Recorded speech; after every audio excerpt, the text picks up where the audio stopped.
ये हाल आज कटमुल्लाओं का है। एक साहब गए, लड़का था नौजवान, कहने लगा मौलाना साहब दिल की बात है। अरे हम दिल का ही तो मामला हल करते हैं। का क्या बात है? कहाँ एक लड़की से प्यार हो चुका है, लड़की तैयार नहीं होती है, एक तरफा मोहब्बत है, शादी मेरी लड़की भी तैयार है लेकिन लड़की का बाप तैयार नहीं। अरे क्या बात करते हो, ये ताबीज मैं दे रहा हूं, ले लो, गले में डालकर सीधे लड़की के बाप के सामने आ जाना। लड़की का बाप अपनी बेटी को लेके खुद तेरे घर पे आएगा, लेकिन तुम्हें बेटी का नाम लड़की का और लड़की के बाप का नाम बताना पड़ेगा, क्योंकि ताबीज में लिखा जाता है। अब लड़का फंस गया बेचारा। अब बड़ी मुश्किल से बताया कि हाँ उसका नाम है मरियम। ठीक है, उसके बाप का नाम? बाप का नाम मत पूछो तो अच्छा है, नहीं साहब बताओ। तो उसने कहा कि वो आप ही की बेटी है, आप अपना नाम डाल दीजिएगा। कमीने, सुअर, उठाया जूता तो मेरी बेटी से हैं? भाई जब दीन का काम था, जायज काम था, तो ताबीज क्यों नहीं दिया? और जब अपना नाम सुना कि मेरी बेटी से ये प्यार कर रहा, तो तू जूता चप्पल उठा रहा है। इसका मतलब जो चीज तू अपने लिए पसंद नहीं कर रहा है, फिर दूसरों की बहन बेटी के लिए कैसे तू ताबीज दे रहा है? कहां की शरीयत है ये? कहां का मामला है? ऐसे पाखंडियों से होशियार रहना। घर की खैरो बरकत चाहते हो तो 5 वक्त की नमाज पढ़ोगे, और नमाज पढ़ोगे तो उसमें अपने आप ये दुआ मांगोगे। जब एक सजदा करके उठोगे ना, सुभान रब्बी अला, सुभान रब्बी अला, सुभान रब्बी अला, अल्लाहु अकबर। अब आप बैठे हो, दूसरा सजदा करोगे, दूसरे सजदे से पहले बैठकर क्या दुआ पढ़नी पड़ती है? 2 मरतबा पढ़िए, रब्बे गुफिरली, रब्बे गुफिरली। बहुत आसान है। और एक और दुआ आती है, वो दुआ भी बहुत से लोग पढ़ते हैं, अल्लाहुम्मा ग़फ़िरली वरहमनी वहदनी वआफ़िनी वरज़ुक़नी। क्या दुआ है? अल्लाहुम्मा ग़फ़िरली, अल्लाह मेरी मग़फ़िरत फरमा, वरहमनी मेरे ऊपर रहम फरमा, वहदनी मुझे हिदायत दे, वहदनी मुझे हिदायत दे, वआफ़िनी और मुझे सेहत व आफ़ियत नवाज, वरज़ुक़नी और मुझे रिज़्क़ हलाल अता फरमा। 5 वक्त की नमाज जब मुसलमान मस्जिद में आकर पढ़ेगा, और 5 वक्त की नमाज में एक रकात में 2 सजदे होते हैं, एक मरतबा उसको हर रकात में ये दुआ मांगना पड़ती है, वरज़ुक़नी मुझे रिज़्क़ अता फरमा। अगर उसने ज़ोहर की 10 रकात पढ़ी तो 10 मरतबा कहा वरज़ुक़नी। अगर उसने असर की 4 सुन्नत 4 फर्ज पढ़ी तो 8 मरतबा कहा वरज़ुक़नी। उसने मगरिब की 5 रकात पढ़ी तो 5 मरतबा कहा उसने वरज़ुक़नी। ईशा की कम से कम उसने 7 रकातें पढ़ी, 4 फर्ज 2 सुन्नत 1 वितर, तो 7 मरतबा उसने कहा वरज़ुक़नी। मेरे भाइयों गौर करो कि एक दिन में कितनी मरतबा वो अल्लाह से कह रहा है कि अल्लाह मुझे रिज़्क़ अता फरमा, अल्लाह मुझे बरकत वाला रिज़्क़ दे, अय अल्लाह मेरी रोजी रोटी में इजाफा दे, यानी अल्लाह मेरे कारोबार में बरकत अता फरमा। नमाज पढ़ोगे तो मिलेगी ये बरकत। तो ये तीसरी चीज थी, वला ततरुकन्ना सलातन मक्तूबतन मुतअम्मिदन फइन्न मन तरका सलातन मक्तूबतन मुतअम्मिदन फक़द बरियत मिन्हु ज़िम्मतुल्लाह। जो शख्स फर्ज नमाज को कसदन जानबूझकर छोड़ देता है, फक़द बरियत मिन्हु ज़िम्मतुल्लाह, तो अल्लाह की कोई जिम्मेदारी उसके ऊपर नहीं रहती है। नहीं मर्रा मरे, कटता है कटे। तो ये 3 चीजें मेरी आपके सामने। अब हर मुसलमान गौर करे कि वो शिर्क से कितना बचता है, माँ बाप का कितना बड़ा फरमा बरदार है, और नमाजों का कितना बड़ा पाबंद है। क्या इस्लाम के अंदर वो पूरे के पूरे दाखिल है या नहीं है? आइए जरा लगे हाथ चौथी चीज की तरफ भी इशारा कर देता हूं,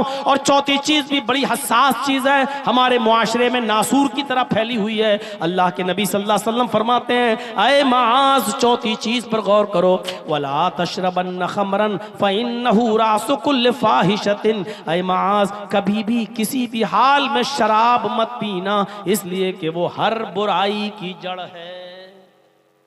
हमारा नौजवान तबका गौर करे कि वो कितनी शराब पी रहा कि नहीं पी रहा है। और मेरे भाइयों माफ करना, बहुत ही मौजरत के साथ, हम शराब सिर्फ पीने वाली चीज ही को नहीं समझते हैं। शराब सिर्फ पीने वाली चीज ही नहीं होती है, हम हर नशे वाली चीज को उसमें शामिल समझते हैं। इसमें बीड़ी हो, सिगरेट हो, पान हो, गुटखा हो, तंबाकू हो, खैनी हो, हर इस चीज को मैं इसी चीज में शामिल मानता हूं। इसलिए अल्लाह के नबी सल्लल्लाहु अलैहि वसल्लम ने इन तमाम चीजों के इस्तेमाल को हराम करार दिया है। अकरू मकरू ये दूसरे लोगों में होगा, हमारे यहाँ मकरू कोई चीज ही नहीं है। मेरे भाई जो इस्लाम में दो ही चीजें, या तो हलाल है या हराम। अगर कोई चीज मकरू है तो इसका मतलब ये है कि दिल चाहे तो छोड़ दो, दिल चाहे तो पी लो। तो मेरे भाई इसका मतलब तो ये हुआ कि वो हलाल के जुमरे में, हलाल के जुमरे में। तो इसलिए ये कहना गलत है कि ये मकरू है, मकरू नहीं है। शराब को हाथ मत लगाना, फ़इन्नहु रासु कुल्लि फ़ाहिशतिन, ये हर बुराई की जड़ है। शराब सिर्फ बुराई नहीं है, बल्कि एक शराब के पीने के बाद दूसरे गुनाह करने का भी, यानी शराब पीना खुद एक गुनाह, लेकिन शराब पीने के बाद और भी गुनाह होने लगते हैं। शराब पी के टुन घर में घुसे, माँ करिए मना किया था फिर पी के आया, ओ तेरी माँ का, तेरी में अपनी माँ को ही माँ बहन की गाली, अपनी बहन को भी गाली, बाप को गाली, भाई को गाली, और ऐसी गंदी गंदी गाली जो तू नशे में देता है, जिसको कोई मर्द भी सुनना गवारा नहीं करता, तेरे घर की औरतों को सुनना पड़ता है। हजरत उस्मान गनी रज़ियल्लाहु ताला अन्हु से रिवायत है कि एक पुराने जमाने का वाक़या अल्लाह के नबी सल्लल्लाहु अलैहि वसल्लम ने बयान किया कि एक बड़ा नेक आदमी था, बहुत इबादत गुजार आदमी था। सुनन नसई की रिवायत है। बहुत नेक और परहेजगार आदमी था और हर तरीके के गुनाह से बचा हुआ था, लेकिन कपड़े का बिजनेस करता था। अपने सर पर कपड़ा लाद कर मोहल्ले मोहल्ले और गांव गांव जाकर कपड़ा बेचता था। उस जमाने में एक औरत थी जो बेवा हो चुकी थी, लेकिन बड़ी अय्याश थी, बेवा हो चुकी थी, और वो नौजवानों को अपनी तरफ माइल करती थी। जो खूबसूरत लड़का देखती थी उसको अपनी तरफ माइल करना चाहती थी। उसकी ये खादिमा थी, एक नौकरानी थी। उसने अपनी नौकरानी को हुक्म दिया कि देखो कोई खूबसूरत लड़का अगर तुम्हें नजर आए तो उसको मेरे पास लेकर आना। उसकी नौकरानी ने एक दिन उसको बताया कि एक शख्स है जो कपड़े का बिजनेस करता है, अपने सर पर कपड़ा लाद कर बाजारों में और दुकानों में और इधर से उधर मोहल्ले में बेचता है। बड़ा खूबसूरत आदमी है, बड़ा खूबसूरत नौजवान है, कहो तो मैं उसको लेकर आऊं। कहा कि ठीक है उसको लेकर आओ। जैसे ही उस नौकरानी ने उस नौजवान को देखा तो कहने लगी कि मेरी मालिकन है, वो तुम्हें बुलाना चाहती हैं और तुमसे कोई मसला पूछना चाहती हैं। चलो कुरान और हदीस का नहीं, तुम उसको उसके यानी उस मजहब के मुताबिक उसका मसला बता दो। इसने सोचा कि कोई दीन का मामला है जिस मजहब पर ये लोग अमल करते थे, लिहाजा चलो हम चलते हैं, तुम्हारी मालिकन को कोई मसला है तो बता देते हैं। ये नौकरानी उसको लेकर गई, ये खातिमा उसको लेकर गई। अंदर घुसती है तो दरवाजा बंद हो जाता है। कहती है आइए दूसरे दरवाजे में। उसने दूसरा दरवाजा खोला। जब ये हजरत दूसरे दरवाजे में दाखिल हुए तो दाखिल होने के बाद दूसरा दरवाजा बंद हो जाता है। कई दरवाजों के अंदर लेकर गई, वहां उसकी मालिकन बैठी हुई थी, बेवा औरत बैठी हुई थी जो बड़ी खूबसूरत थी और हसीन और जमील थी। उसने अपनी बांदी को, नौकरानी को हुक्म दिया कि तुम अब जा सकती हो, और उसने कहा कपड़ा दिखाओ। वो बेवा औरत इनसे कहने लगी मुझे कोई मसला नहीं पूछना है, मुझे सिर्फ आपसे कपड़ा देखना है। वो अपना कपड़ा दिखाने लगे, ये देखो ये देखो, ये इतने मीटर, ये इतने गज, ये इतने गज, सब कपड़ा दिखाने लगे। लेकिन वो कहने लगी कि मुझे कपड़ा भी नहीं देखना है। ओ दुनू मिन्नी, तुम मेरे करीब आ जाओ, मैं तुमसे मिलना चाहती हूँ, मुझे तुमसे आज तलज्जुज़ है, यानी लज्जत हासिल करना है। आओ मेरे साथ, आओ जिना करो मेरे साथ, हम बिस्तरी करो। इन्होंने कहा माज़अल्लाह, अल्लाह की पनाह, ये चीज़ हराम है। उस औरत ने उनको चारों तरफ से घेर लिया। कहा कि तुम नहीं जानते, दामन में फंस चुके हो, निकलोगे तो तुम्हारी नेकी पर और तुम्हारी अमानतदारी पर धब्बा लगेगा। ऐसा शोर करूंगी कि मेरे शोर से पूरा मोहल्ला जाग जाएगा। अब तुम्हारे सामने 3 रास्ते हैं, इनमें से तुम्हें एक पर अमल करना है, या फिर समझ लो कि तुम पूरे इलाके में रुस्वा हो जाओगे और लोग कहेंगे देखो इबादत करता है और काम इतना बुरा है, इतने कमरे के अंदर घुसकर एक औरत के साथ जिना करने, हम तो फौरन तुम्हारे ऊपर इल्जाम लगा देंगे। ये चारों तरफ से बेचारा नेक आदमी फंस चुका है बुरी तरीके से। कहता है कि अच्छा मेरे सामने ऑप्शन क्या है। उसने एक और कमरे के अंदर ले गई। सुनिए मेरे भाइयों, हदीस का वाकया है। वो एक और कमरे में ले गई, वहां क्या देखते हैं ये हजरत कि एक खूबसूरत नौजवान, एक खूबसूरत छोटा सा बच्चा बैठा हुआ है जिसकी उम्र 6-7 साल की है। बहुत ही गोरा चट्टा लड़का बैठा हुआ है और उसी के पास शराब रखी हुई है और शराब के पास एक छुरी रखी हुई है। और वहीं जाकर ये औरत भी बैठ जाती है। अब ये कहती है उस नेक आदमी से, उस नेक शरीफ इंसान से कि ये छुरी उठाओ। इस नेक शरीफ इंसान ने कहा कि क्या करना चाहती हो तुम? उसने कहा कि तुम मेरे साथ या तो जिना करो, और जिना नहीं करते हो तो इस लड़के को कत्ल करो इस छुरी से। उठाओ और इस छुरी से इस बच्चे को कत्ल करो। ये दूसरा ऑप्शन है। और ये भी नहीं कर सकते हो तो ये शराब रखी हुई है, तुम शराब पी लो, जाओ इतना काम कर लो, हम छोड़ देंगे तीनों में से कोई काम। या तो इस बच्चे को कत्ल करो, नहीं करोगे मेरे साथ जिना करो, ये भी नहीं करते हो तो शराब पी। कोई एक काम करना पड़ेगा तभी छोड़ूंगी। अब इन्होंने अकल दौड़ाई कि कम गुनाह किस में है, तो कहते हैं कि सबसे बड़ा गुनाह यह है कि किसी नाहक को कत्ल करूं। इस बच्चे ने क्या बिगाड़ा बेचारे को? तो सबसे बड़ा गुनाह यह है कि मैं कत्ल करूं, नहीं कर सकता। उससे छोटा गुनाह यह है कि मैं इसके साथ जिना करूं। कत्ल के बाद सबसे बड़ा गुनाह जिना, तो मैं कत्ल भी नहीं कर सकता और इस औरत के साथ जिना भी नहीं कर सकता। मजबूरी है, अपनी जान बचाना है तो चलो शराब पी लेते हैं, बाद में अल्लाह से तौबा कर लेंगे कि अल्लाह मुझे माफ कर देगा। कम से कम ये कम गुनाह तो है, छोटा गुनाह तो है, कत्ल और जिना से कम तो है। उनकी अकल काम नहीं की और उन्होंने उस शराब को उठाया और पूरी की पूरी बोतल आंख बंद करके पी गए। जब पूरी की पूरी बोतल आंख बंद करके पी गए तो अब उनको नशा आया, और नशे में जब उनका सर फतूर में पड़ गया तो उस औरत ने छुरी उसके हाथ में दे दी। उस आदमी ने, नेक शरीफ इंसान ने छुरी भी पकड़ ली और कहा इस बेटे को, इस लड़के को कत्ल करो। वो आदमी अब नशे में इतना चूर था कि वो उठा और उसने उस बच्चे के पेट में चाकू मारा, उसकी गर्दन पर भी चाकू मारा और उस बच्चे को भी कत्ल कर दिया। और उसके बाद उसने, औरत ने उसको पकड़ के अपने ऊपर सवार कर लिया और शराब के नशे में तो थे ही, कपड़े उस औरत ने खुद उतार दिए और उस आदमी ने शराब के नशे में उस औरत के साथ जिना भी कर लिया।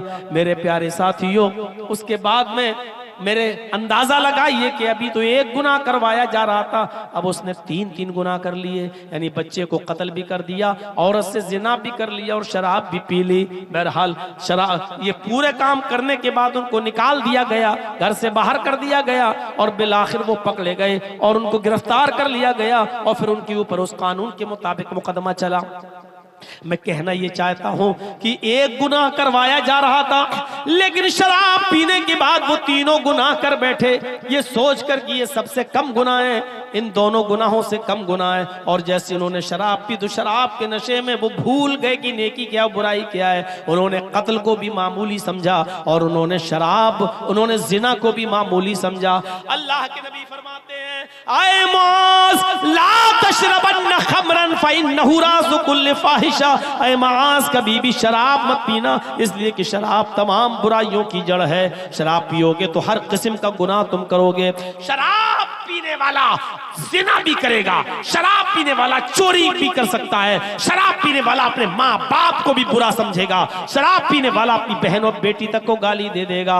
मेरे भाइयों, शराब पीने के बाद इंसान की अकल काम नहीं करती। अल्लाह के नबी फरमाते हैं कि मेरी उम्मत पर एक जमाना ऐसा आ जाएगा जो जमाना बनी इसराइल पर आया था। ला यातियन्ना अला उम्मती मा ताला बनी इसराइल हज़वन नाल बिन नाल। जैसे दोनों जूते जो पैरों में पहने जाते हैं वो बराबर होते हैं, ऐसी मेरी उम्मत में और बनी इसराइल में कोई फर्क नहीं रहेगा, दोनों बराबर होंगे। यहां तक कि बनी इसराइल में हत्ता इन कान मिनहुम मन ताला उम्मीही अलानियतन, यहां तक कि कौम बनी इसराइल में से कोई शख्स अपनी मां के साथ जिना किया होगा, अपनी मां के साथ उस दिन मुंह काला किया होगा सरेआम सबके सामने, तो मेरी उम्मत पर भी कयामत उस वक्त तक नहीं आएगी जब तक कि मुसलमानों में भी ऐसे लोग पैदा ना हो जाएं जो अपनी मां के साथ जिना करें, वो भी चौराहे पर, वो भी सरेआम सबके सामने। जब तक ये मुसलमान अपनी मां बहन बेटी के साथ चौराहे पर सबके सामने जिना नहीं करेगा, कयामत नहीं आएगी। मेरे भाइयों, ये मां बहन और बेटी के साथ एक नौजवान जिना करेगा, यहां तक पहुंचाने वाली चीज होगी शराब। यही शराब का नशा एक नौजवान को उसकी मां बहन और बेटी के साथ जिना करने पर मजबूर कर देगा और कहेगा मेरा तो अकल ही काम नहीं कर रही थी, मेरा तो दिमाग ही काम नहीं कर रहा था। मेरे भाइयों, कयामत की निशानियों में से एक निशानी यह है कि नौजवान अपनी माँ और बहन और बेटी के साथ जिना करेंगे।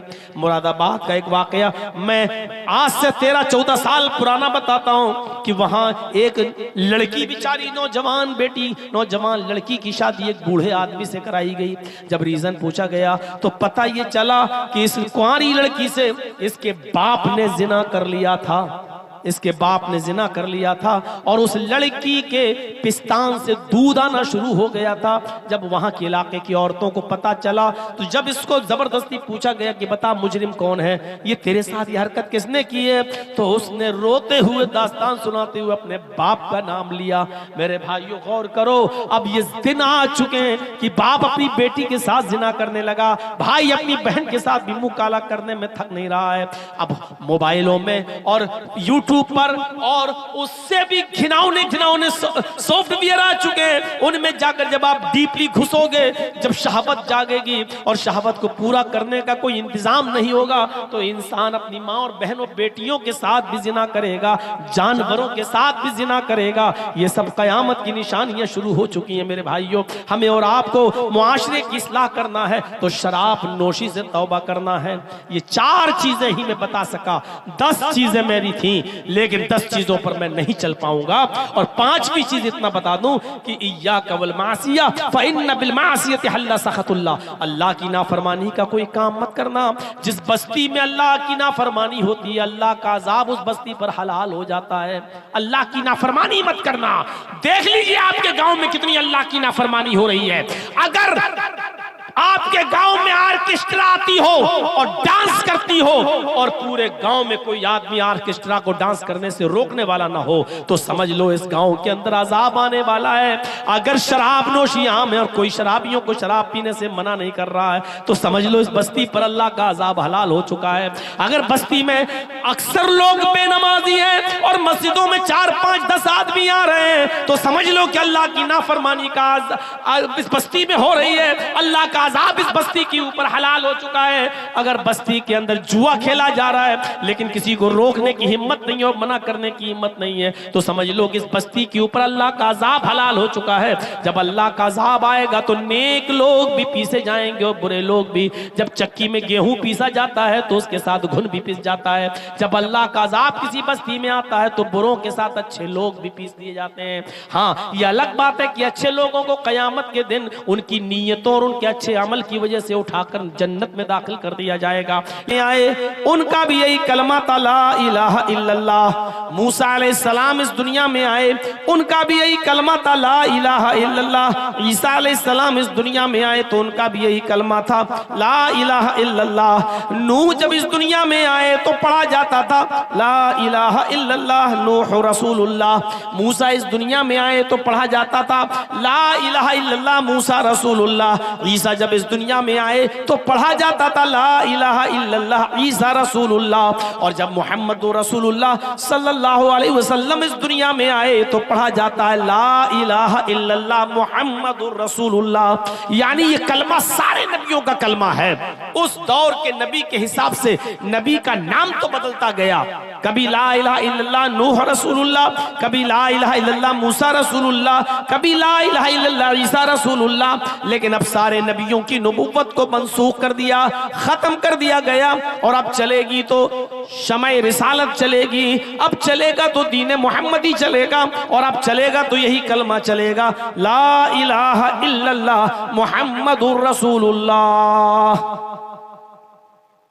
अल्लाह ने जितने भी नबियों को इस दुनिया में भेजा है सारे नबियों से कहा तुम मेरा पैगाम लेकर जा तो रहे हो, लेकिन अगर तुम्हारी जिंदगी में मेरे आखिरी नबी आ जाएं, तुम्हारी जिंदगी में मेरे आखिरी पैगंबर आ जाएं तो तुम सबकी नबुव्वत खत्म हो जाएगी और तुम सबको हमारे नबी मोहम्मद रसूलुल्लाह पर, आखिरी नबी पर ईमान लाना होगा और उनके मिशन में उनकी मदद भी करना पड़ेगी। वइज़ अख़ज़ल्लाहु मीज़ाक़न नबिय्यीन लमा आतैतुकुम मिन किताबिन व हिकमा सुम्मा जाअकुम रसूलुम मुसद्दिक़ुल लिमा मअकुम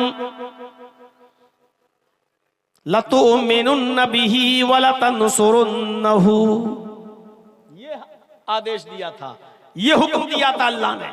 जितने भी नबी इस दुनिया में आए अल्लाह ने उनसे वादा लिया, एक इकरार लिया, वइज़ अख़ज़ल्लाहु मीज़ाक़न नबिय्यीन लमा आतैतुकुम मिन किताबिन व हिकमा, हम जिस रसूल को किताब व हिकमत देकर दुनिया में भेजेंगे, थुम्मा जाअकुम रसूलुम मुसद्दिक़ुन लिमा मअकुम, फिर वो रसूल तुम्हारी तस्दीक करेगा कि तुम अल्लाह की तरफ से आए हुए पैगंबर हो, तुम अल्लाह की तरफ से आए हुए सच्चे रसूल हो, तुम जो बातें लेकर गए हो वो उसकी तस्दीक करेगा। लेकिन याद रखना, जब वो नबी मुहम्मदुर रसूलुल्लाह सल्लल्लाहु अलैहि वसल्लम तुम्हारे दरमियान आ जाएं, जब वो आखिरी पैगंबर तुम्हारे दरमियान आ जाएं, तो आए सारे पैगंबरों, आए नबियों, आए अंबियाए किराम, तुम्हारा मिशन और तुम्हारा काम ये होना चाहिए, लतुमिनुन्न बिही, तुम भी उस नबी के ऊपर ईमान ले आना, लतुमिनुन्न बिही, तुम भी मुहम्मदुर रसूलुल्लाह को आखिरी नबी मान लेना, वला तंसुरुन्नहु, और वो नबी जो मिशन लेकर गया, वो नबी जो पैगाम लेकर गया, वो नबी जो दावत लेकर गया, तुम सबको उसकी दावत में, उसके मिशन में उसकी मदद भी करना पड़ेगी। तुम्हारी नबूवत खत्म हो जाएगी तो मैं भी ईमान लाना पड़ेगा आखिरी नबी पर, मोहम्मद रसूलुल्लाह पर। कितनी बड़ी बात कही है। अगर नूह, मूसा और ईसा की जिंदगी में मोहम्मदुर रसूलुल्लाह आ जाएं तो नूह की नबूवत खत्म, मूसा की खत्म, ईसा की खत्म। इन तमाम नबियों को भी मोहम्मदुर रसूलुल्लाह पर ईमान लाना होगा और मोहम्मदुर रसूलुल्लाह की बातों को मानना होगा, नबी की बात पर आमन्ना और सद्दकना कहना होगा। जब नबी की जिंदगी में नूह की नहीं चल सकती, जब नबी की जिंदगी में मूसा की नहीं चल सकती, जब नबी की जिंदगी में ईसा की नहीं चल सकती, तो मोहम्मदुर रसूलुल्लाह के आ जाने के बाद, नबी अकरम सल्लल्लाहु अलैहि वसल्लम के आखिरी पैगंबर बनकर इस दुनिया में मबऊस हो जाने के बाद, तो नबी के बाद आने वाले बुजुर्गों की बात नबी से ज्यादा कैसे चल सकती है। नबी अकरम के इस दुनिया में आ जाने के बाद, तो नबी अकरम सल्लल्लाहु अलैहि वसल्लम के बाद पैदा होने वाले बुजुर्गों की बात को नबी की बात से ज्यादा अहमियत कैसे दी जा सकती है। इतनी सी बात सोचिए, जब नूह की नहीं चल सकती, मूसा की नहीं और ईसा की नहीं चल सकती, और आसमानी किताबें जो नाजिल हुई, तौरात, ज़बूर, इंजील, जब मुहम्मदुर रसूलुल्लाह के आ जाने के बाद तौरात, इंजील और ज़बूर नहीं चल सकती, तो नबी अकरम के इस दुनिया में मबूस हो जाने के बाद नबी के बाद आने वाले बुजुर्गों की किताबों को कुरान और हदीस का दर्जा कैसे दिया जा सकता है। इस बात को जरा समझने की कोशिश कीजिए। हर मुसलमान अगर समझ ले तो बहुत आसानी के साथ उसके जहन में ये बात आ जाएगी। आगे बढ़िए, ऐब इस्तिताअत हैं और अपने माल की पूरी पूरी ज़कात अदा करते हैं। मेरे भाइयों, कितने मुसलमान हैं जो साहिब हैसियत हैं और साहिब इस्तिताअत हैं और ताकत है उनके पास, जो खाने काबा का जो हज करके आए हैं। कितने मुसलमान हैं बैठे हैं, अभी नहीं जाएंगे, 2 बेटियां और रह गई हैं, इनकी शादी कर दें तब फ्री हो जाएंगे, फिर जाएंगे हज करने। हर बाप यही सोचे बैठा हुआ है। शादियां करना सुन्नत है और हज करना फर्ज है, और कोई भी फर्ज इसलिए मुलतवी नहीं हो जाएगा कि बेटे की शादी कर दो या बेटियों की शादी कर दो उसके बाद आप जाएंगे। आपके पास हैसियत हो गई, इस्तिताअत हो गई, अब आपको इसी वक्त हज करने के लिए तैयारी करना और जाना है।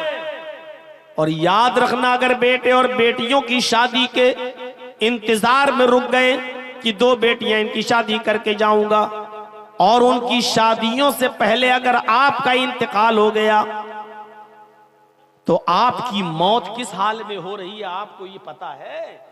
अल्लाह के नबी सल्लल्लाहु अलैहि वसल्लम फरमाते हैं, माता अलल मजूसिया, ये आदमी आग का पुजारी बनकर मरेगा, आतिश परस्त बनकर मरेगा, मजूसियत की मौत पर इसकी रूह निकलेगी। माता अलल मजूसिया, ये शख्स मजूसियत की मौत पर मरेगा।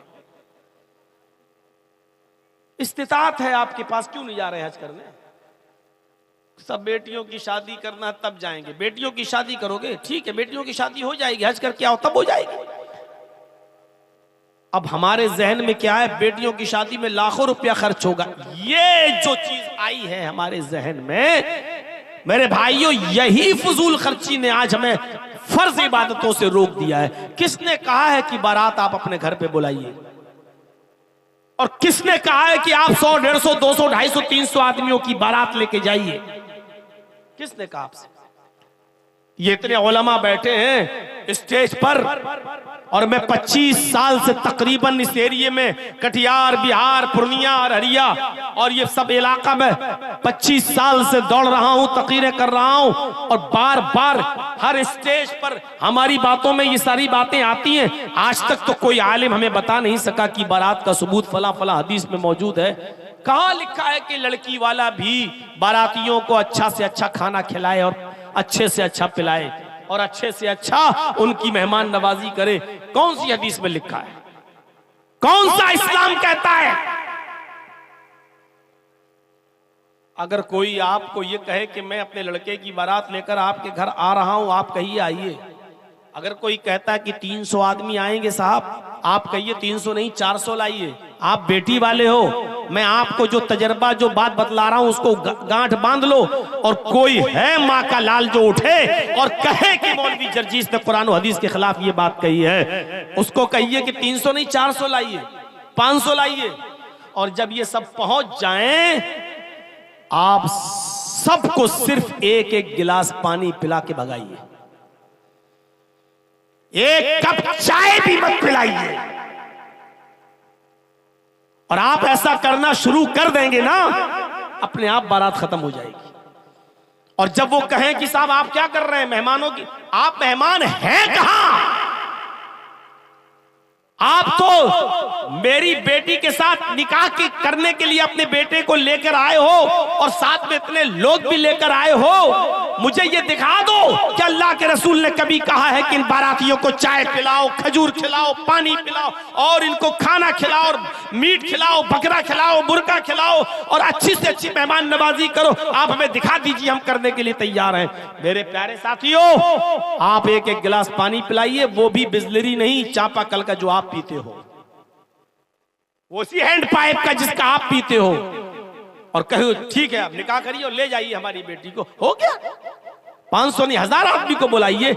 आप लड़की वाले के घर जाकर 400-500 आदमी बैठकर बोझ बनोगे हैं? वो आदमी कर्ज लेकर बेचारा आपको खिलाएगा पिलाएगा और आपके पेट को ठूसेगा, भरो लो है। उस आदमी के ऊपर आप मुसीबत बनेंगे जो अपनी बेटी भी आपको दे रहा है।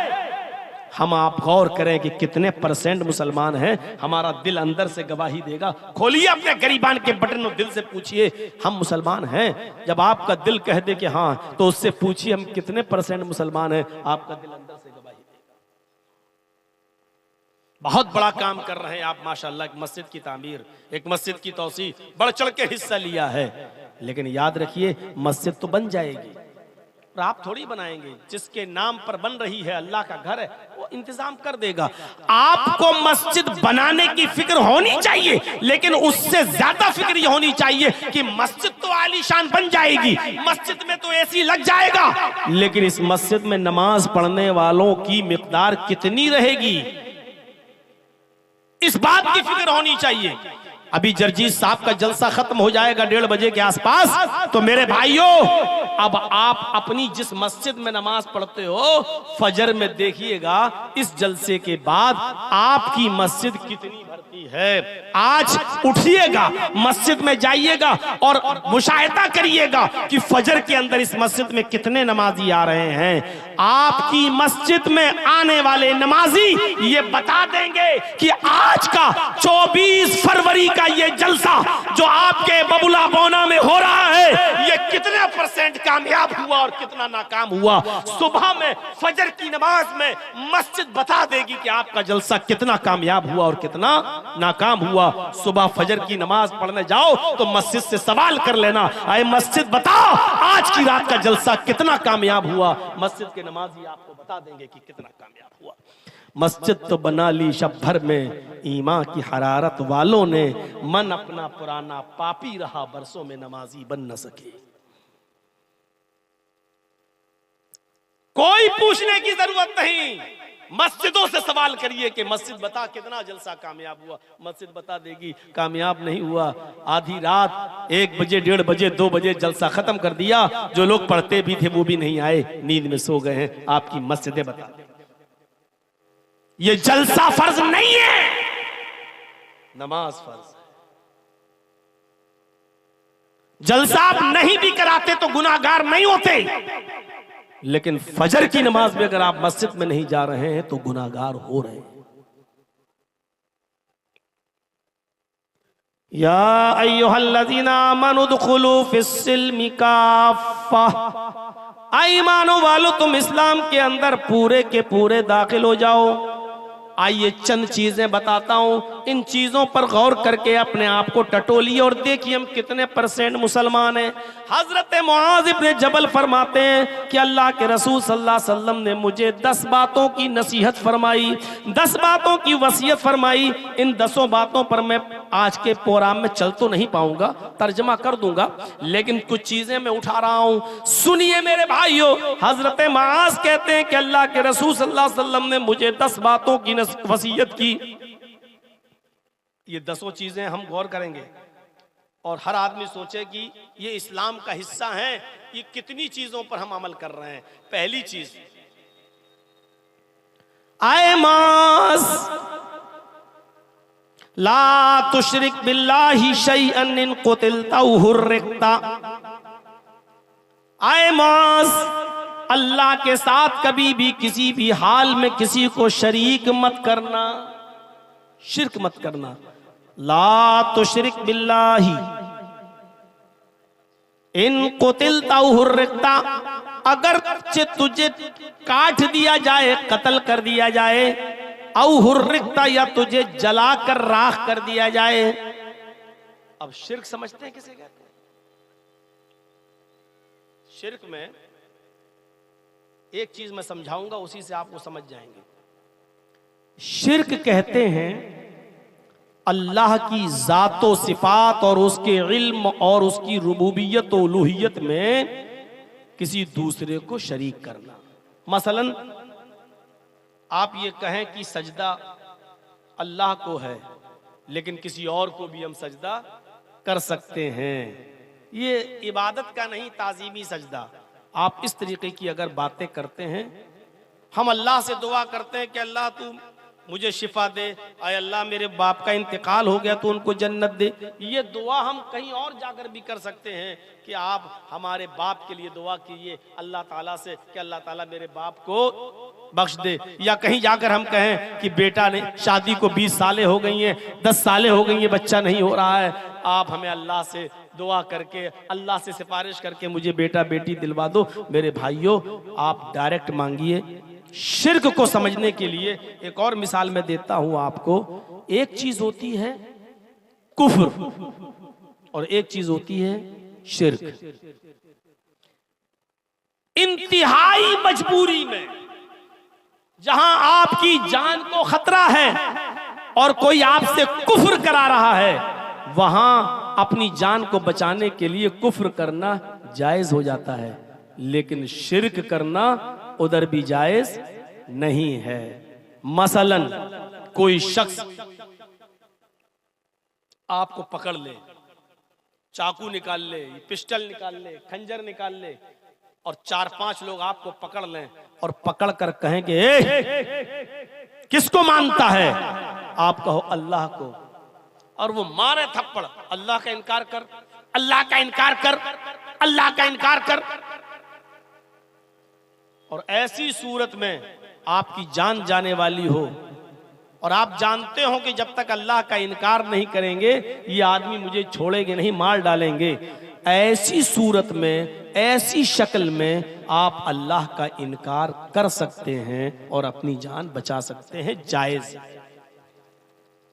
हाँ ठीक है, हाँ ठीक है, अल्लाह नहीं है, हाँ ठीक है, ठीक है, जान बचाने के लिए। लेकिन वो भी जबान से कह सकते हो, दिल में आपको यही रखना पड़ेगा, नहीं हम बस जान बच जाए, हम तो अल्लाह को मानते ही हैं, अल्लाह पर तो हमारा ईमान है ही। सिर्फ अपनी जबान से उनके सामने ये जुमला कह दो कि ठीक है मैं अल्लाह का इनकार करता हूं, मुझे छोड़ दो, आपकी जान बच गई, घर आइए, फिर से कहिए कि अल्लाह तू मेरे दिल का हाल जानता है, मैंने दिल से तेरा इनकार नहीं किया था।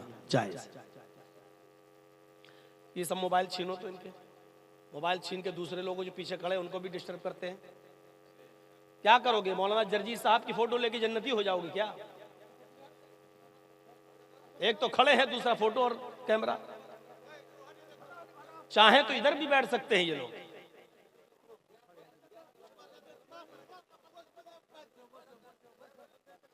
भाई आप लोग जानते हैं कि मेरे नाम पर जब भीड़ हो जाती है तो उसी तरीके का इंतजाम करिए।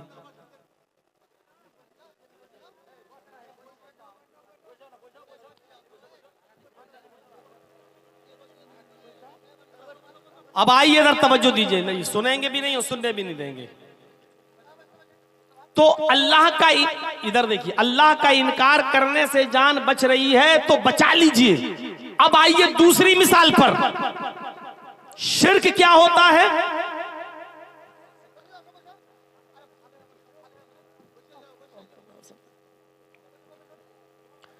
अब शिर्क देखिए, वही 4-5 लोग आपको पकड़े हुए हैं, जबरदस्ती पकड़े हुए हैं, आपको मार भी रहे हैं और ये कह रहे हैं कि तू मुझे सजदा कर, मैं सरदार हूं इस कौम का, या ये मेरे सरदार हैं मेरे कौम के, इनको सजदा कर। जब तक तू इनको सजदा नहीं करेगा मैं तुझे नहीं छोड़ूंगा। अब देखिए,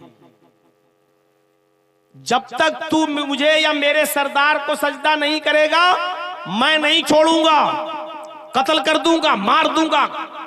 तो ऐसे मौके पर अपनी जान बचाने के लिए आप उसको या उसके सरदार को सजदा नहीं कर सकते हो। यहां जान जा रही है तो जाने दो, लेकिन आप किसी गैर के सामने सजदा नहीं कर सकते हो। सजदा कर लिया तो शिर्क हो गया। और यहां अल्लाह ने क्या कहा? अल्लाह के नबी ने ला तुश्रिक बिल्लाह, अल्लाह के साथ किसी को शरीक मत करना। इन कुतिलता औ हुर्रिकता, अगरचे तुझे कत्ल कर दिया जाए या जला कर कोयला बना दिया जाए, राख कर दिया जाए, अपने जिस्म को राख करवा लेना, लेकिन किसी गैर के सामने सजदा नहीं करना। अल्लाह का इनकार करके जान बच रही है तो बचा लेना, लेकिन गैरुल्लाह को सजदा करके अगर जान बच रही है तो मत बचाना। अपने आप को कत्ल करवा लेना, अपने आप को मार अगर वो टुकड़े टुकड़े करें और जलाएं तो जलवा लेना, लेकिन अल्लाह के अलावा किसी गैर के सामने सजदा ना करना। यही बात कह रहे हैं अल्लाह के नबी मुआज इब्न जबल से, आए माज ला तुशरिक बिल्लाहि शैयन इन कुतिलता औ हुर्रिकता। आए माज, हालात किसी भी तरीके के हों, चाहे कितने नागुफ्ताबे हों, और तुमसे शिर्क कराया जा रहा हो तो कभी भी किसी भी हाल में अल्लाह के साथ कुछ भी शिर्क शरीक मत करना। इन कुतिलता औ हुर्रिकता, अगरचे कत्ल कर दिए जाओ या जला दिए जाओ। पहली चीज। दूसरी चीज पर आइए, हर मुसलमान गौर करे, शिर्क करता है कि नहीं करता है? बचो इन जुमलों से। कभी कभी हम लोग कह देते हैं ना, ओफो क्या डॉक्टर है यार, उस डॉक्टर ने मेरे बाप को बचा लिया। ओफो मेरा बेटा कितना बीमार था, उस डॉक्टर के पास दवा लेने गए, उस डॉक्टर ने मेरे बेटे को मरने से बचा लिया। निकल जाता है हमारे मुंह से, लेकिन बचो इन जुमलों से। एहतियात पर तो आपको यह कहना चाहिए, क्या शिफा दी है अल्लाह ने उस डॉक्टर के हाथ में, उसकी दवा में। एक खुराक कोई खाता है, अल्लाह उस डॉक्टर की दवा से शिफा दे देता है। अल्लाह ने उस डॉक्टर की दवा में ऐसी शिफा दी कि मेरे बाप बच गए, मेरा बेटा बच गया। ये जुमले बोलिए। जहां आपने ये बोल दिया, क्या डॉक्टर है यार, उसने तो ऐसी दवा दी, मेरे बाप को मरने से बचा लिया, मेरे बेटे को मरने से बचा लिया। अरे मेरे बेटा तो आखिरी सांसें ले रहा था, डॉक्टर क्या डॉक्टर है, उसने बचा लिया। कितना बड़ा गुनाह कर रहे हैं, अगरचे हमारे दिल में नहीं है, लेकिन शिर्क चींटी की चाल से ज्यादा बारीक है। हमारे घर में कुत्ता पला हुआ है, एक मिसाल दे रहा हूं, रात भर निगरानी करता है। चोर घुसने वाले थे, हमारे घर में डाका डालने वाले थे, कुत्ते ने भौंकना शुरू कर दिया, चोर भाग गए। आपने सुबह उठकर कह दिया ओफो, अगर घर में कुत्ता नहीं होता तो चोरी हो जाती। इसका मतलब ये हुआ कि कुत्ते ने चोरी बचाई। आपने कह दिया घर में कुत्ता नहीं होता तो चोरी हो जाती। आप ये कहो ओफो, अल्लाह ने इस कुत्ते की वजह से मेरे घर में चोरी बचवा दी। अगर मेरे घर में, हालांकि घर में कुत्ता नहीं पाला जा सकता है, लेकिन एक मिसाल मैं दे रहा हूं आपको। तो मेरे भाइयों, शिर्क चींटी की चाल से ज्यादा बारीक होता है। ला तुशरिक बिल्लाही इन शैअन इन कुतिलता हुर्रिकता। पहली चीज हो गई। दूसरी चीज पर आइए, क्योंकि एक चीज पर हम बोलने लगेंगे तो सारा टाइम इसी में चला जाएगा। आइए दूसरी चीज, हम और आप गौर करें कितना शिर्क कर रहे हैं। पूरे मुसलमान हैं कि नहीं, इस्लाम के अंदर पूरे के पूरे दाखिल हैं या नहीं। अब दूसरी चीज पर गौर कीजिए, मुआशरे का जबरदस्त हिस्सा ही ये, वला तउक़न्न वालिदैक व इन मराका अन तखरुज मिन अहलिका व मालिक। अपने माँ बाप की कभी भी नाफरमानी मत करना।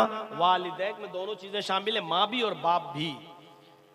वला तउक़न्न वालिदैक, अपने माँ और बाप दोनों की कभी भी किसी भी हाल में नाफरमानी मत करना। आगे वाला जुमला सुनो, थोड़ा सा बुरा लगेगा, और जो लोग अपने माँ बाप से नाराज हैं उनको तो हकीकत में बुरा लगेगा। हो सकता है कि जलसे से उठ के भागने लगे कि मौलवी मेरी हमारे खिलाफ बोल रहा है। वला तउक़न्न वालिदैक, अपने माँ बाप की कभी नाफरमानी मत करना। वइन मराका अन तखरुज मिन अहलिका व मालिक, अगरचे वो दोनों यानी माँ और बाप तुम्हें हुक्म दें इस बात का कि तुम मेरे घर से, अहलो अयाल से निकल जाओ, मालो दौलत छोड़ो, यही रख दो जो तुमने कमाया, भागो यहां से, भागो यहां से। अन तखरुज मिन अहलिका व मालिका, अगर वो तुम्हें तुम्हारे माल से बेदखल कर दें और तुम्हारे अहल वयाल यानी बीवी बच्चों से भी बेदखल कर दें, तो तुम्हें अपने बीवी बच्चों को छोड़ना पड़ेगा और अपना कमाया हुआ माल भी छोड़ना पड़ेगा। इसलिए कि तू भी और तेरा कमाया हुआ माल भी तेरा नहीं है, ले अभी तेरे बाप का है। अगर बाप ने तुझे पैदा नहीं किया होता तो तू कहां से कमाता। तो अल्लाह के नबी सल्लल्लाहु अलैहि वसल्लम ने फरमाया इन्नका व मालुका ले अबीक, तू भी और तेरा माल भी तेरे बाप के लिए है। अगर वो कहे जा बीवी बच्चे छोड़ भाग यहां से, मैं तुझे निकाल रहा हूं अपने घर से, तो बीवी बच्चों को छोड़ के भाग जाओ, निकल जाओ। वो कहें कि सारा माल जो तुमने कमाया छोड़ो, यहां पर रख दो यहां, और फिर तुम्हें निकाल दे, तो तुम्हें अपना माल भी छोड़ना पड़ेगा। अपना माल क्या छोड़ोगे अपने बाप को? बाप की तो वरासत में तो फल फूल रहे हो, बाप के मरने का इंतजार कर रहे हो कब मरे और ये हिस्सा हमें मिले। मेरे भाइयों, वो अपना माल बाप के लिए क्या छोड़कर भागेगा। यहां मां बाप का मकाम और मर्तबा बताया जा रहा है कि कितना ऊंचा है, कि कभी भी किसी भी हाल में उनकी नाफरमानी नहीं करना है। हजरत इब्राहिम अलैहिस्सलातु वस्सलाम अपने बेटे इस्माइल से मिलने गए बहुत दिनों के बाद।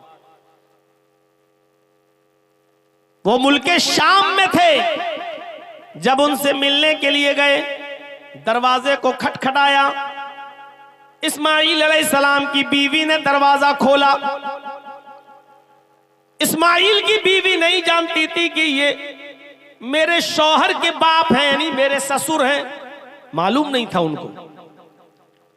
और इब्राहिम अलैहिस्सलाम ये जानते थे, जब ये औरत ने दरवाजा खोला तो ये मेरे बेटे की बीवी ही होगी। पूछा, बेटी मुझे इस्माइल से मिलना है। बहू ने जवाब दिया बुजुर्गवार से कि इस्माइल तो घर पे है नहीं, वो तो जंगल की तरफ गए हुए, घर में खाने पीने को कुछ नहीं था, इसलिए शिकार करने के लिए गए। कोई जानवर जो हलाल होगा उसका शिकार करके लाएंगे तब खाना बनेगा, वो घर पे नहीं है। इब्राहिम अलैहिस्सलाम ने बातें ही बातों में पूछ लिया, बेटी घर का गुजर बसर तुम्हारा कैसा चलता है, क्या हाल है तुम्हारे घर का। कहने लगी बहुत बुरा, इंतहाई गरीबी में मेरी जिंदगी गुजर रही है। सुबह अगर खाने को मिल जाता है तो शाम को भूखी सोती हूं, और शाम को अगर खाने को मिल जाए तो दूसरे दिन सुबह भूखा उठना पड़ता है, और फिर खाने को कुछ नहीं, बहुत तंगी है, बहुत परेशानियों में हमारी जिंदगी गुजर रही है। इब्राहिम अलैहिस्सलातु वस्सलाम ने कहा ठीक है बेटी, अब मैं तो जा रहा हूं, आया तो था तुम्हारे शौहर से मिलने, लेकिन तुम्हारे शौहर तो मिले नहीं, अब मैं जा रहा हूं। जब तुम्हारे शौहर घर पे आ जाएं, ये नहीं कह रहे हैं कि मैं यानी मेरा तुम्हारा शौहर या मेरा बेटा घर पे आ जाए, ये नहीं कह रहे, बल्कि क्या कह रहे हैं, जब तुम्हारा शौहर घर पे आ जाए तो उससे कहना कि एक बूढ़ा आदमी आया था, एक बुजुर्ग आदमी आया था, वो तुम्हें सलाम कहकर गया है, और उसने ये भी मशवरा दिया है तुम्हारे घर की चौखट ठीक नहीं है, अपने घर की चौखट बदल दो। औरत कहती है कि पागल हो गया ये बुढ़ा, सटिया गया, घर की चौखट तो ठीक है, गर्मियों में हवा आती है, सर्दियों में धूप आती है, मैं अपनी चौखट घर की क्यों बदलूं, और ये बुढ़ा होता कौन है मशवरा देने वाला। दिल में सोचती है, कहा ठीक है वो आएंगे तो कह देंगे। इब्राहिम अलैहिस्सलाम वहां से चले गए। शाम को जब इस्माइल अलैहिस्सलाम शिकार का गोश्त लेकर आए, बीवी खाना बनाने लगी, और बीवी ने खाना बनाते बनाते फरमाया मेरे सरताज आज एक बूढ़ा आदमी आया था। अच्छा कुछ कह रहा था, उसने आपको सलाम कहा। सलाम का नाम सुना इस्माइल समझ गए, हैं? एकदम सही से बैठ गए। अच्छा बूढ़ा आदमी आया था, मुझे सलाम बोला है कि हाँ वो आपको सलाम बोल कर गए। वालैका वालैहिस्सलाम, वालैकी वालैहिस्सलाम, उन पर भी सलामती हो, तुम पर भी सलामती हो। और कुछ कहा उन्होंने, कहा वो बुढ़ा बड़ा दिमाग का खिसका हुआ लग रहा था, सटियाया हुआ लग रहा था। कहा क्यों? कहा वो कह रहा था कि जब तुम्हारे शौहर घर पे आ जाएं तो उनसे कहना कि तुम्हारे घर की चौखट ठीक नहीं है, उसको बदल दो, चेंज कर दो, घर की चौखट ठीक नहीं है। इस्माइल अलैहिस्सलातु वस्सलाम ने कहा मेरी बीवी, उसने तुमसे कुछ पूछा था? कहा उसने पूछा था घर में गुजर बसर कैसी चल रही, जो हकीकत थी मैंने बता दिया, मैंने कह दिया कि अच्छी नहीं चल रही है। सुबह खा लो तो शाम को भूखा सोना पड़ता है, और शाम को खा लो तो सुबह भूखा उठना पड़ता है, फिर कुछ मिलता ही नहीं। बड़ी तंगी में, बहुत ही परेशानी में हमारी जिंदगी गुजर रही है। फरमाया मेरी बीवी, वो बुजुर्ग बुढ़ा मेरा बाप था, तुम उसकी बहू, उसने मुझे सलाम कहा है, मैंने जवाब दे दिया है। उसने कहा घर की चौखट बदल दो, तो इस चौखट को बदलने की बात नहीं कही थी। उसने चौखट को बदलने का मतलब यह था कि तुम अल्लाह की नाफरमान बंदी हो, नाशुक्री बंदी हो। तुमने कहा घर की गुजर बसर अच्छी नहीं चल रही है, तुम्हें तो कहना चाहिए था कि अल्हम्दुलिल्लाह, अल्लाह का शुक्र है, उसने जिस हाल में भी रखा है हमारी जिंदगी बड़ी अच्छी गुजर रही है, अल्लाह ने जिस हाल में रखा है मैं खुश हूं। तुम्हें यह कहना था, लेकिन तुमने कहा बड़ी तंगी में गुजर रही है, तुमने अल्लाह की नाशुक्री की है, इसलिए मेरे बाप ने मुझे हुक्म दिया है अपने घर की चौखट बदल दो। इसका मतलब यह है कि मेरे बाप ये कह कर गए हैं कि अपनी बीवी बदल दो। ऐसी नाशुक्री और नाफरमान बीवी को तुम अपनी बीवी न रखो, इसको तलाक दे दो। ओ मेरी बीवी, मैं सब कुछ मान सकता हूं, लेकिन अपने बाप की नाफरमानी नहीं कर सकता। जा, मैं तुझे तलाक दे रहा हूं। बाप का हुक्म यह था। गुजर रही होगी लड़कों पर, अरे क्या बैठ के लेके बैठ गए मौलाना साहब, सब बाप का ही हक है, औलाद का कोई हक ही नहीं है। इब्राहिम अलैहिस्सलाम ने हुक्म दिया और बेटे ने उसको कर डाला। इस्माइल ने दूसरी शादी की, कुछ अरसे के बाद इब्राहिम अलैहिस्सलाम दोबारा आए। इस्माइल अलैहिस्सलाम दोबारा भी नहीं थे, शिकार खेलने गए हुए थे। फिर दरवाजे को दस्तक दी, दूसरी वाली जो बीवी नई थी उन्होंने दरवाजा खोला, सलाम अलैकुम, वालेकुम अलैक हुआ। कहा मुझे इस्माइल से मिलना है। नहीं नहीं वो तो नहीं है, जंगल में गए हैं, शिकार खेलने के लिए गए हैं, घर में खाने के लिए गोश्त का इंतजाम करने के लिए गए। अच्छा अच्छा अच्छा ठीक है, कोई बात नहीं। ये बताओ घर की गुजर बसर कैसी चल रही है? कहा अल्हम्दुलिल्लाह, अल्लाह का शुक्र है, अल्लाह का शुक्र है, अल्लाह ने जिस हाल में भी रखा है उसका बहुत बहुत शुक्र है। अल्लाह रब्बुल आलमीन भूखा उठाता जरूर है लेकिन भूखा सुलाता नहीं है। अल्लाह का शुक्र है कि वो हमको हर हाल में मैं उसका शुक्रिया अदा करती हूँ। ठीक, ये जाने लगे तो कहने लगे कि बेटी जब इस्माइल घर पे आ जाए तो कहना कि एक बूढ़ा आदमी आया था, उसने तुम्हें सलाम कहा है और यह भी कहा है कि घर की चौखट बहुत अच्छी है, इस चौखट की हिफाजत करना, इस चौखट को बचा के रखना, इस चौखट में कुछ करने की जरूरत नहीं, बहुत अच्छी है घर की चौखट तुम्हारी। जब इस्माइल अलैहिस्सलाम आए तो बीवी ने पूरी बात बताई। इस्माइल अलैहिस्सलाम ने अल्लाह का शुक्र अदा किया और कहा मेरी बीवी जानती हो वो कौन थे? वो मेरे बाप थे, सलाम करने वाला मेरा बाप, वो बूढ़ा आदमी मेरा बाप। और चौखट जानती हो? कहा नहीं। कहा वो तुम हो, मेरे बाप ने कहा है कि चौखट को सही रखना, यानी ये अच्छी चौखट है, इसका मतलब ये है कि तुमने अल्लाह ताला की नाफरमानी नहीं की है, अच्छी बात कही है। और मेरे बाप ने कहा है कि चौखट ठीक है, इस चौखट को बहाल रखना। मैं अपने बाप का हुक्म मानकर तुम्हें अपने पास रखूंगा, मैं तुम्हें छोड़ूंगा नहीं। मेरे भाइयों, इस वाक़े से अंदाजा लगाइए कि माँ बाप की कितनी फरमाबरदारी हुआ करती थी। अल्लाह ताला ने वालिदैन के ताल्लुक से फरमाया वक़ज़ा रब्बुका अल्ला तअबुदू इल्ला इय्याह व बिल वालिदैनि इहसाना। तुम हर हाल में अल्लाह ही की इबादत करना, अल्लाह के अलावा किसी और की इबादत ना करना। व बिल वालिदैनि इहसाना, और अपने वालिदैन के साथ एहसान करना, अपने बाप के साथ अच्छा सुलूक करना, अपने वालिदैन के साथ अच्छा बर्ताव करना। एहसान कहा है, एहसान जानते हो किसको कहते हैं? व बिल वालिदैनि एहसाना, अपने माँ बाप के साथ एहसान करो, अच्छा सुलूक। एहसान के अंदर हर नेकी शामिल है, हर नेकी शामिल है। सिर्फ यही नहीं कि अपने बाप की बात मान ली बस हो गया। अगर बाप बीमार है तो उसका इलाज कराना ये एहसान है। बाप उठ नहीं पा रहा है, उसको उठाना और गोद में लेकर उसको उसके बिस्तर पे बिठाना ये एहसान है। बाप बिस्तर पे लेटा हुआ है, कह रहा है बेटे मुझे दरवाजे के बाहर कुर्सी लगाकर बिठा दो, थोड़ी देर में बाहर की हवा खाना चाहता हूं, और वो उठ नहीं पाता है। तो बाप के लिए वो कुर्सी दरवाजे के बाहर रखना और अपने बाप को अपनी कमर पे लाद के ले जाकर उस कुर्सी पर बिठा देना, ये नेकी में, एहसान में शामिल है।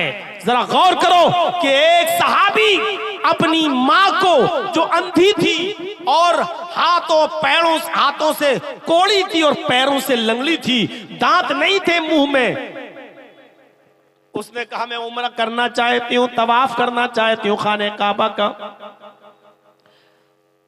उसका बेटा उसको खाने काबा की तरफ ले गया।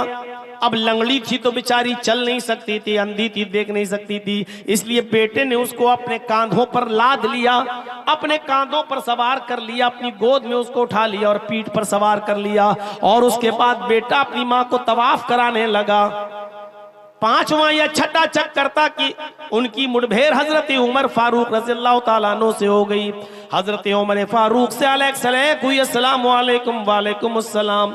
ये सहाबी हजरत उमर से कहने लगे अमीरुल मोमिनीन ये मेरी माँ है। हजरत उमर ने कहा कि तुम्हें बहुत अच्छी माँ मिली है। कहा अमीरुल मोमिनीन मैं इसका बेटा हूं, अपनी माँ को खाने काबा का तवाफ करा रहा हूं, मेरी माँ भी है, मेरी माँ नाबीना है और मेरी माँ को पैरों से लंगड़ी है इसलिए चल नहीं पाती, मैंने अपनी पीठ पर लाद कर इसको तवाफ कराना शुरू कर दिया। हजरत उमर ने कहा अल्लाह तुम्हें इसका बेहतर जज़ाए खैर दे, बेहतरीन बदला दे। उस शख्स ने कहा अमीरुल मोमिनीन मैं अपनी माँ को अपने हाथ से खिलाता हूँ, अपने हाथ से खाना बनाकर तैयार करता हूँ, अपने माँ के कपड़े मैं अपने हाथ से धुलता हूँ, अपने माँ की गंदगी को, लैट्रिन पेशाबो पायखाने को भी मैं साफ करता हूँ। मेरी माँ ने तवाफ करने की ख्वाहिश की तो मैं उसको लाया और मैं अपनी पीठ पर लाद कर अपनी माँ को तवाफ करा रहा हूँ। क्या मैंने अपनी माँ का हक अदा कर दिया? जो कुरान और हदीस में माँ का हक बताया गया है, क्या मैंने अपनी माँ का हक अदा कर दिया? हजरत उमर फारूक ने हंसते हुए फरमाया, तुम हक की बात कहते हो कि तुमने अपनी माँ का हक अदा कर दिया?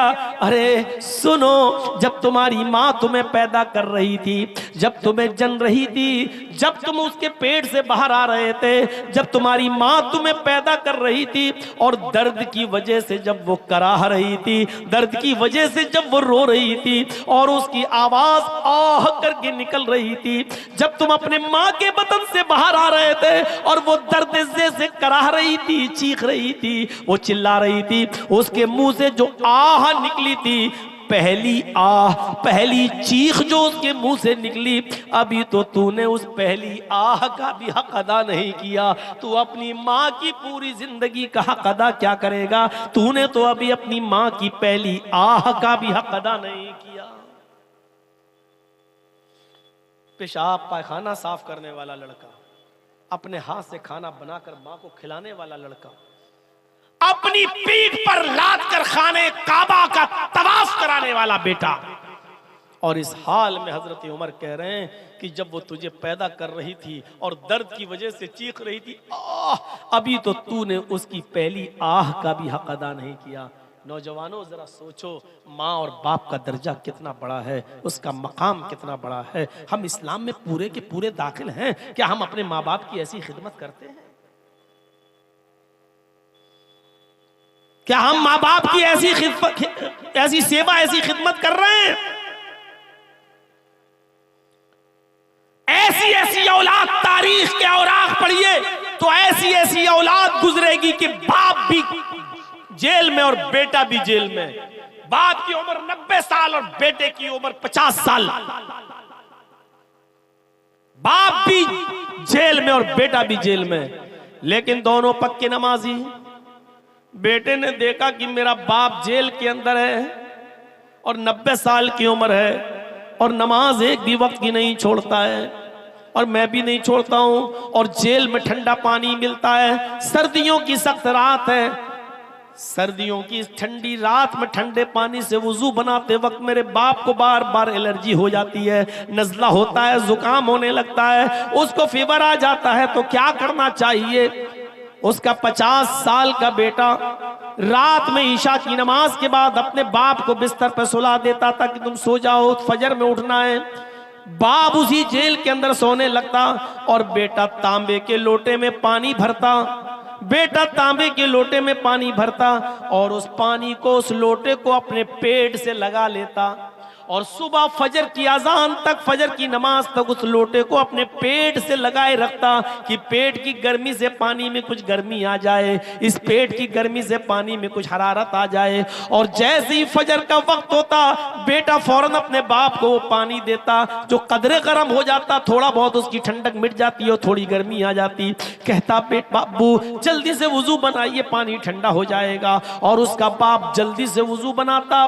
मेरे प्यारे साथियों, ये वाकया कई चीजों की तरफ इशारा कर रहा है। पहला इशारा तो ये करता है कि 90 साल के बावजूद बाप फजर तक की नमाज कज़ा नहीं कर रहा है, जेल की सलाखों में होने के बावजूद बाप नमाज का आदी है और बेटा पूरी रात लोटे को अपने पेट से लगाकर पानी को गर्म कर रहा है कि पेट की गर्मी से पानी कुछ गर्म हो जाए। ये बाप की खिदमत का एक अनोखा वाकया है। मेरे भाइयों, जरा अंदाजा लगाओ कि ऐसी औलादें आज कहां मिलेंगी, ऐसी बच्चे आज कहां हैं जो अपने माँ बाप की ऐसी खिदमत करने वाले हों, जो अपने माँ बाप की ऐसी सेवा करने वाले हों। फरमाया वला तउक़न्न वालिदैक व इन्नमा तखरुजा मिन अहलिका व मालिक। अपने माँ बाप की कभी भी नाफरमानी मत करना, अगरचे वो तुम दोनों को, अगरचे वो दोनों तुम्हें तुम्हारे बीवी बच्चों से दूर होने का हुक्म दे दें और मालो दौलत को छोड़ देने का ऑर्डर दे दें,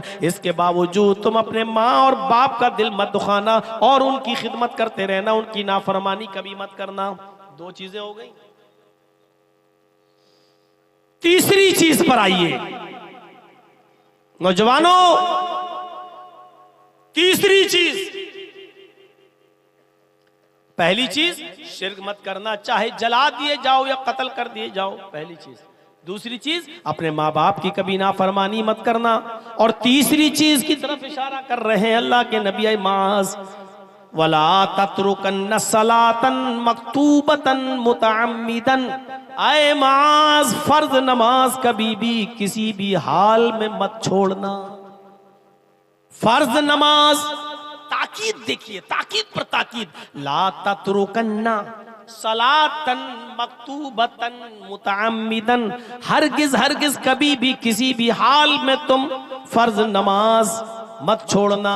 सलातन मक्तूबतन फर्ज नमाज, मुतअम्मिदन कसदन जानबूझकर, आमदन जानबूझकर कभी भी फर्ज नमाज कसदन मत छोड़ना। हॉस्पिटल जाना है, बाप बीमार है, जल्दी से लेके जा रहे हैं, अजान हो रही है, जल्दी से वुजू बनाइए। मस्जिद में आप जाएंगे, 15 मिनट के बाद जमात होगी, 15 बाप हालत सीरियस है, जल्दी से वुजू बनाइए, फर्ज 4 रकात पढ़िए जोहर की, और फौरन एम्बुलेंस में बैठिए और बाप को लेके जाइए, सुन्नत छोड़ दीजिए, जाइए। ये है फर्ज नमाज जो कभी भी किसी भी हाल में तुम्हें नहीं छोड़ना है। बाप बीमार, बेटा बीमार, लेकिन आप मस्जिद में जाएंगे देर लगेगी, फिर 15 मिनट जमात का इंतजार करेंगे देर लगेगी। इस हाल में बेटा सीरियस हो सकता है, आपको जल्दी लेके जाना है, ज्यादा बुरी कंडीशन है, फौरन घर में 4 रकात हल्की सी नमाज पढ़ लीजिए। इन्ना अतैना कल कौसर फसल ले रब्बिका वनहर नशाने का होल अफ्तर। दूसरी रकात में कुल हुवल्लाहु अहद अल्लाहु समद लम यलिद। 4 रकात पढ़िए और फौरन अपनी औलाद को, अपने बेटे, बाप, माँ, कोई भी बीमार हो उसको लेके जाइए। ऐसे मौके पर सुन्नत छोड़ दीजिए। ये है फर्ज नमाज को किसी भी हाल में न छोड़ने का मतलब है। ला तत्रुकन्न सलातन मक्तूबतन मुतअम्मिदन कसदन आमदन, जानबूझकर फर्ज नमाज मत छोड़ना। बाप हॉस्पिटल में एडमिट है या बेटा हॉस्पिटल में एडमिट है, अब ऐसी मजबूरी में आपको क्या करना है? 4 जोहर पढ़ लीजिए, उसी के साथ 4 असर पढ़ लीजिए। पता नहीं असर में मुझे कहाँ जाना पड़े, बेटे का चेकअप कराना पड़े, ये कराना पड़े, तो आप जोहर के साथ असर मिला लीजिए, या जोहर को थोड़ा लेट कर दीजिए और असर को थोड़ा पहले कर लीजिए, और दोनों नमाजें एक साथ पढ़ लीजिए। मगरिब और इशा भी आप ऐसे ही कर सकते हैं कि मगरिब के साथ इशा पढ़ लीजिए। आप पढ़ना है, लेकिन जो किसी भी कंडीशन में छोड़ी नहीं जा सकती है। फरमाया ला तत्रुकन्न सलातन मक्तूबतन मुतअम्मिदन, फर्ज नमाज को नमाज कभी भी किसी भी हाल में तुम्हें तर्क नहीं करना है, छोड़ना नहीं है, कसदन जानबूझकर। अगर छोड़ दोगे तो क्या होगा?